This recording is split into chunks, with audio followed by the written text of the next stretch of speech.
اب یہ لوگ آ رہے ہیں، میٹنگ کر رہے ہیں، اچھی بات ہے میٹنگ کریں، لیکن اس کا نتیجہ کیا نکلے گا؟ اب گزشتہ 2-3 میٹنگ کا جو OIC میٹنگ ہوئی ہے، ورچوئل بھی ہوئی ہے اور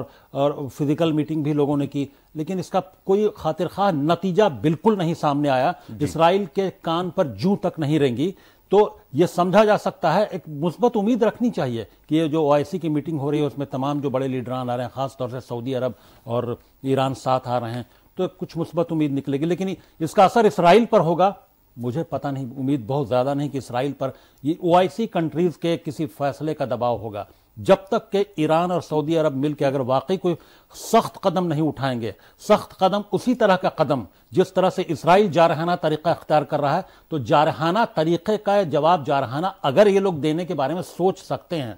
چونکہ پوری دنیا دیکھ رہی کہ جارحانہ طریقہ ہے، تو شاید کوئی نتیجہ، کوئی دباؤ پڑ جائے، لیکن ایسے بات چیت اور لفاظی سے کچھ نہیں ہونا ہے۔ اسرائیل کا رویہ جارحانہ ہے جس کا آپ نے ذکر کیا، لیکن ابھی کل ایک بیان نیتنیاہو کا، جو اسرائیلی وزیر اعظم ہیں، ان کا آتا ہے کہ ہم مکمل جنگ بندی سے متعلق کوئی فیصلہ نہیں کر سکتے، یہ جنگ ہے یہ جاری بھی رہے گا، اور خاص طور پر انہوں نے ایک اور ذکر کر دیا، اس میں ایک نیا پہلو چھوڑ دیا ہے کہ اگر حال فی الحال میں ہم حماس کا خاتمہ بھی کر دیتے ہیں، اس کے بعد بھی اسرائیلی فوج غزہ میں رہے گی، قبضہ کرنے کی کوشش مکمل طور پر نظر یہ تو پوری دنیا جانتی ہے کہ اسرائیل کے جو رہنما ہیں، جو وہاں کی حکومت ہے، اس کی نیت کیا رہتی ہے فلسطین کے علاقوں کو لے کر۔ تو حماس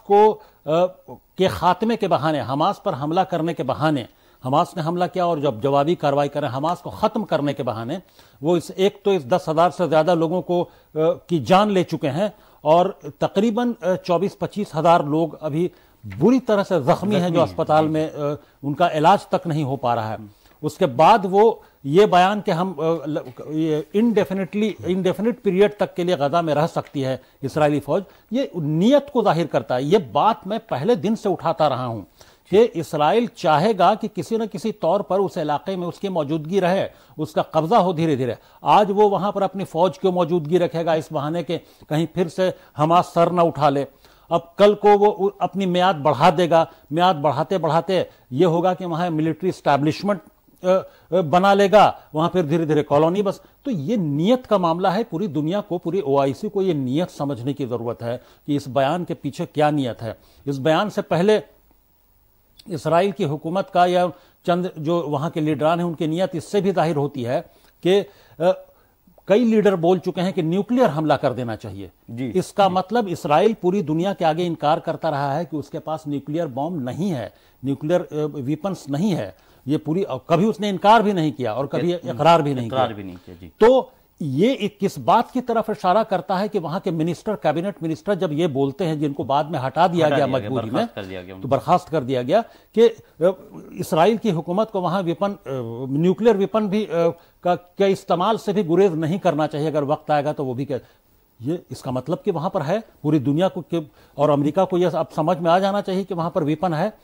اور اس کے علاوہ ایسے اور بھی چھٹپٹ کئی اس طرح کے جو لیڈران ہیں ان کے بیانات آتے رہے،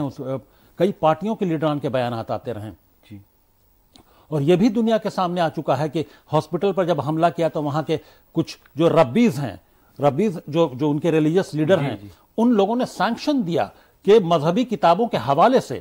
چند صحائف کے حوالے سے، کہ وہ اس طرح سے دشمن کے ہاسپٹل پر دشمن کے بچوں کی جان بھی لینا جائز ہے جنگ کے دوران، اس طرح کی باتیں کوٹ کر کے نیتنیاہو کو اشارہ دیا، نیتنیاہو کو مجبور کیا کہ آپ ہاسپٹل پر حملہ کر سکتے ہیں۔ اس کے علاوہ وہاں اسرائیل کے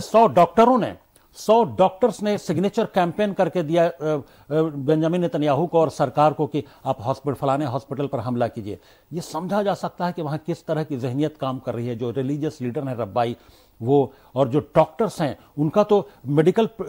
جو ڈگری ہے ان کو سیز کر لیا جانا چاہیے انٹرنیشنلی۔ ان ڈاکٹرز کا نام جن 100 ڈاکٹرز نے تقریباً سگنیچر کیمپین کر کے ہاسپٹل پر حملہ کے لیے مجبور کیا تھا بنجامن نیتنیاہو کو۔ یعنی غزہ میں جو ایک الاہلی اسپتال پر جو حملہ ہوا، یہ جینوسائیڈ چل رہا ہے وہاں پر، یہ جس کو بار بار پوری دنیا بول رہی ہے ہم لوگ، یہ جینوسائیڈ ہے۔ یہ تمام لوگ اس کو وہ چاہتے ہیں کہ وہ کسی طرح سے وہاں پر پوری فلسطینی آبادی جو ہے وہ ختم ہو جائے۔ نیوکلیئر بوم کی بات کرتے ہیں، نیوکلیئر بوم گرا دینا چاہیے۔ تقریباً 2 نیوکلیئر بم کے برابر آلریڈی وہاں پر جو حملہ کر کے اتنا بارود کا اتنے بم کا حملہ ہو چکا ہے جس کی مجموعی تعداد 2 نیوکلیئر بم کے برابر ہوتی ہے. یہ آلریڈی وہ 2 نیوکلیئر بم کے برابر حملہ ہو چکا ہے اور پھر سے نیوکلیئر بم کی یہ دھمکی دیتے ہیں, پس پشت ایسی بات بولتے ہیں, دبی زبان میں بولتے ہیں, کوئی کھل کر بولتا ہے. یہ بہت خطرناک اشارہ ہے. ابھی آپ نے اقوام متحدہ کے جنرل سیکریٹری کا آپ نے انٹونیو گوٹیرس جو ہیں ان کا بیان کا ذکر کیا آپ نے کہ وہ کہہ رہے ہیں کہ قبرستان غزہ بچوں کے لیے قبرستان بن چکا ہے. کیا دنیا پورے غزہ کو جب تباہ ہوتا ہوا دیکھتے رہ جائے گی سر؟ اور جب پورا غزہ جو ہے وہ تمام لوگوں کے لیے قبرستان بن جائے گا, وہاں پہ کوئی انسان نہیں رہے گا, تمام انسانی جانیں قربان کر دی جائیں گی, تمام لوگ شہید کر دیے جائیں گے, اس کے بعد دنیا اپنی خاموشی توڑی؟ یہ 1 مہینہ ہو چکا دنیا کی خاموشی. دنیا کے حساس لوگوں مطلب دنیا میں جو حکومتیں ہیں ان کی حساسیت کو, ان کی سینسٹیویٹی کو سمجھا جا سکتا ہے کہ وہ کتنے حساس ہیں. کس طرح کے سوشیو پیتھس جو ہے وہ حکومت میں ہیں تمام جگہوں پہ, جن کو کہتے ہیں کہ وہ سائیکولوجیکل جو سوشیو پیتھس ہوتے ہیں, اس طرح کے لوگ حکومت میں ہیں جو بچوں کی جان جاتا ہوا دیکھ رہے ہیں, عورتوں کو بلکتا ہوا دیکھ رہے ہیں, لاشوں کو تڑپتا ہوا دیکھ رہے ہیں, لیکن پھر بھی جنگ جاری رکھے ہوئے بات کرتے ہیں جنگ جاری رکھنے کی. ایسے سوشیو پیتھس کا کیا جواب ہے؟ ایسی انسینسٹیوٹی یہ پوری دنیا دیکھ رہی, دنیا کے عوام دیکھ رہی ہے, اور عوام بہت طاقتور ہوتی ہے. اس کا خمیازہ عرب ممالک کے حکمرانوں کو بھی اٹھانا پڑے گا, اور باقی جو ممالک سپورٹ کر رہے ہیں جنگ کو ان کو بھی اٹھانا پڑے گا.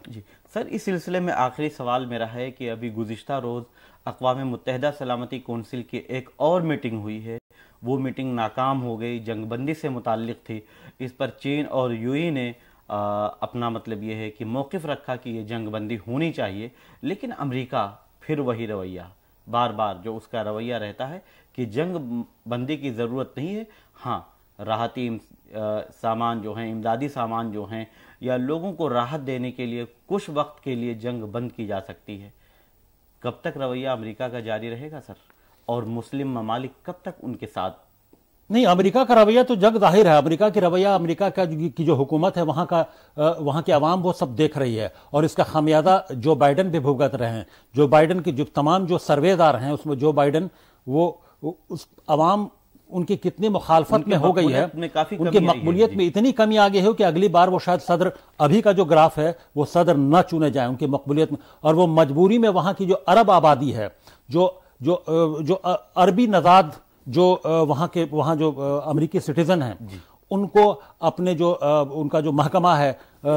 کئی محکموں میں ان کو اعلیٰ عہدوں پر فائز کرنے کی کوشش کی جا رہی ہے. کئی امپورٹنٹ پوزیشنز دینے کی, پہلے سے بھی کچھ دیا ہوا ہے, اور ان کو امپورٹنٹ پوزیشنز دینے کی کوشش کی جا رہی ہے تاکہ کسی طرح سے معاملے کو ٹھنڈا کیا جائے کہ جو غم و غصہ ہے عربوں میں, جو آواز امریکہ میں بھی اٹھ رہی ہے, یہودی بھی اٹھا رہے ہیں جو سینسٹیو یہودی ہیں, اور جو مسلمانوں کی طرف سے آواز اٹھ رہی ہے, اور جو سینسٹیو جو لبرل لوگ ہیں, جو ہیومینیٹیرین کاؤز کے لیے لڑتے ہیں, جو ہیومینیٹیرین چیمپئن ہیں, ان لوگوں کی طرف سے جو آواز اور جو پروٹیسٹ اٹھ رہی ہے اس کو کسی طرح سے ہلکا کیا جائے, دبایا جائے. لیکن اس نتیجہ وہی ہوگا جو چونکہ عوام بہت مضبوط ہوتی ہے, عوام کے بڑی حکومت کو اکھاڑ کر پھینک دیتی ہے. اور OIC میٹنگ میں اگر اس مرتبہ فیصلہ نہیں ہوا کوئی کانکریٹ فیصلے کا مطلب کہ اسرائیل کو امیڈیٹلی اگر جنگ بندی پر اور پوری طرح سے جنگ کے خاتمے پر اگر OIC نے کوئی حتمی فیصلہ نہیں لیا تو یقینی طور پر OIC ممالک کے جو حکمراں ہیں ان کو اس کا خمیازہ اٹھانا پڑے گا. عوام کے اندر جو غم و غصہ ہے, جو ہم لوگ دیکھتے ہیں ایز اے جرنلسٹ, صحافی کے طور پر, ہمارے پاس جو دنیا کے مختلف خطوں سے, مختلف ریجن سے جو خبریں آتی ہیں, ڈیفرنٹ ایجنسیز کے ذریعے جو خبریں آتی ہیں, بہت سارے سورسز کے ذریعے خبریں آتی ہیں, اس کی بنیاد پر یہ میں دعوے سے کہہ سکتا ہوں کہ اگر OIC ممالک کا جو فیصلہ کی جو میٹنگ ہو رہی 11 نومبر کو, اگر اس میں چاہے اس میں سعودی عرب اور ایران کے حکمراں ساتھ بیٹھ رہے ہوں, لیکن اگر کوئی کانکریٹ فیصلہ نہیں ہوا تو آپ میری بات کو یاد رکھیے گا کہ اس کا خمیازہ انہی لوگوں کو اٹھانا پڑے گا. شکریہ سر, ہمارے ناظرین تک تفصیلی بات چیت اور اپنے تاثرات کا اظہار کرنے کے لیے. آپ دیکھ رہے تھے کہ ہمارے ساتھ ڈاکٹر خالد رضا خان صاحب اپنے تاثرات کا اظہار کر رہے تھے. وہ درد جھلک رہا ہے جو تمام لوگ آپ بھی محسوس کرتے ہوں گے, کیونکہ 10,000 لوگوں کو, معصوم لوگوں کو مار دیا جانا یہ انسانیت کا قتل ہے, قتل و غارت گری ہے, خون ریزی ہے. اگر